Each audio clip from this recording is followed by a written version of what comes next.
Assalamualaikum warahmatullahi wabarakatuh. Alhamdulillah, saya diberi lagi kesempatan untuk membuat video pembelajaran melanjutkan dari dua video sebelumnya ya. Yang pertama sudah analisis, kemudian use case. Nah, sekarang kita lanjutkan dengan diagram, yaitu adalah skenario use case. Jadi kemarin sudah kita pada video sebelumnya kita sudah membuat use case-nya. Sekarang bagaimana sih cara membuat skenario use case?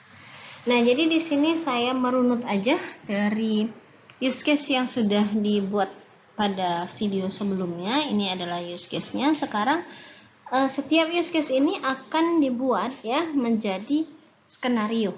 Ya, dia akan dibuat dalam skenario. Format skenario use case-nya itu adalah seperti ini. Ya, secara umum, ini umum aja. Ada yang pertama identifikasi, nomor use case ya, atau nomor SRS, nama butir uji, aktor, tujuan, deskripsi, kondisi awal, trigger, kemudian skenario normal, aktornya, sistemnya, kondisi akhir, skenario alternatif, 1, alternatif 2, dan seterusnya gitu ya.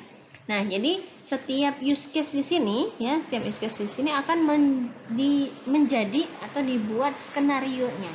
Jadi bukannya semua ini akan menjadi satu, tapi kalau misalnya 1, 2, 3, 4, 5, ada 5 use case, berarti akan ada 5 skenario use case.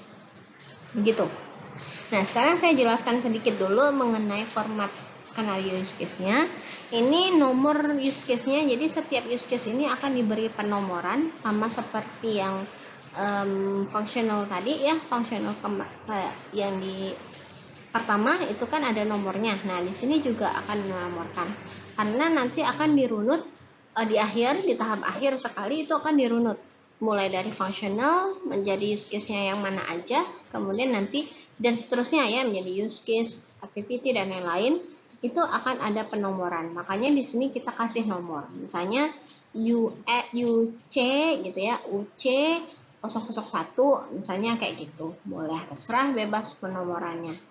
Nah, tapi biasanya itu disesuaikan dengan misalnya nama sistemnya, misalnya SIG akad gitu ya. Penomoran yang baik itu kayak gitu.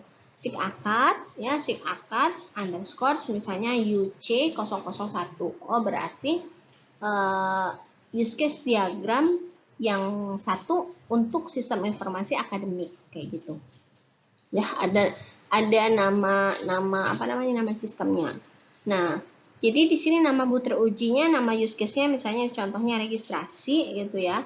Kemudian aktornya siapa yang bisa terhubung dengan use case itu, misalnya kalau di sini adalah calon mahasiswa, kalau registrasi tujuannya untuk apa registrasi itu, misalnya mendaftarkan diri ya dijelaskan. Kemudian deskripsi apa saja yang dilakukan pada saat registrasi, misalnya dia mengisikan data apa, kemudian nanti data tersebut akan disimpan, dijelaskan. Kondisi awalnya, misalnya kondisi awalnya kalau untuk registrasi apa yang menjadi ketika orang itu berhadapan dengan registrasi, form registrasi, misalnya sistemnya sudah aktif kayak gitu. Triggernya, registrasi ini bisa berjalan kalau diapakan. Misalnya kalau kita klik tombol ya berarti klik tombol registrasi, itu berarti trigger akan berjalan kalau sudah diklik tombolnya baru akan dilakukan proses registrasi. Seperti itu ya. Nah, di sini ada skenario normal, alternatif. Alternatifnya boleh lebih dari satu.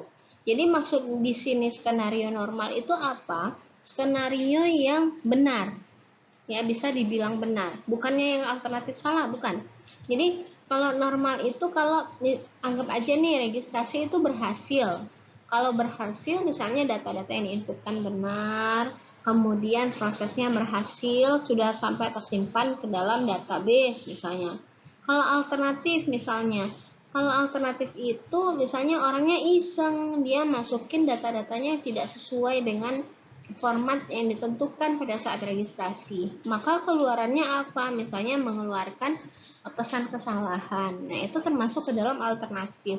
Bukannya yang salah, tapi bagaimana sih cara penanganan sistem kalau ada masalah usernya atau ya usernya salah memasukkan format data kayak gitu.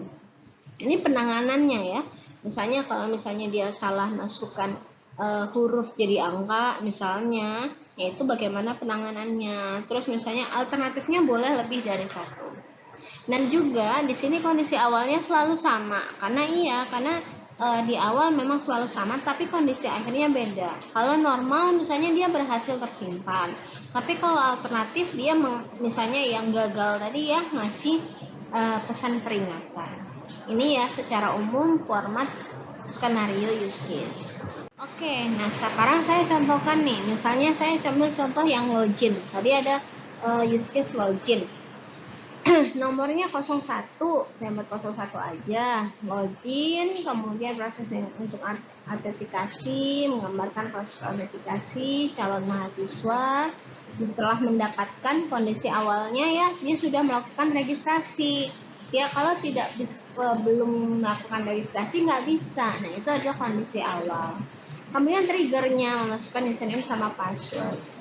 Skenario utamanya adalah dia memasukkan username dan password dengan benar. Ketika tombol login maka menampilkan form data induk mahasiswa. Seperti itu, ya. Skenario alternatifnya, ini harusnya akhir di atas ya. Nah, skenario alternatifnya aksi aktor memasukkan yang salah, ada salah. Kemudian klik tombol login maka menampilkan pesan bahwa username password salah dan membuka kembali isi form isi username dan password. Kondisi akhirnya user gagal login. Jadi di sini ada dua skenario. Yang pertama skenario utama dan ada skenario alternatif. Kalau yang utama dia berhasil login, kalau dia yang alternatif dia gagal login, begitu ya. Ini contoh dari satu skenario. Jadi misalnya login satu skenario, registrasi satu skenario, isi data apa tadi satu skenario, cek kelulusan satu skenario, ya menjadi seperti itu. Nah sekarang apa sih, bagaimana sih skenario? Skenario use case merupakan hasil instansiasi dan penjelasan dari setiap use case, terbagi menjadi 3 bagian: identifikasi dan inisiasi, step perform ya, step langkah-langkahnya, kemudian kondisi, asumsi dan pernyataan.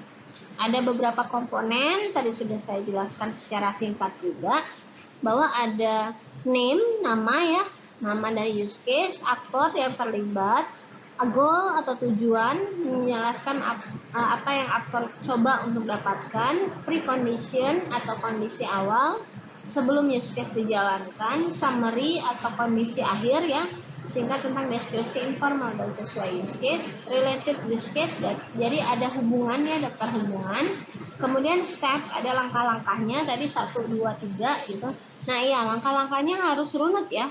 Misalnya mulai dari user memasukkan username berarti 1, kemudian klik tombol 2, terus misalnya proses apa 3, itu harus runut. Terus post condition, setelah kondisi sistem setelah dijalankan. Sebenarnya nomor 1 sampai yang nomor 7 itu adalah yang paling penting. Itu mengenai skenario. Sebenarnya untuk skenario ini gampang sih dari use case. Tinggal kalian menjelaskan apa yang bisa dilakukan di dalam use case-nya. Oke, mungkin untuk penjelasan mengenai skenario saya cukupkan sampai di sini. Kalaupun ada pertanyaan silakan komen di YouTube-nya langsung atau mau tanya sama saya secara langsung juga boleh. Akhir kata saya tutup dengan wassalamualaikum warahmatullahi wabarakatuh.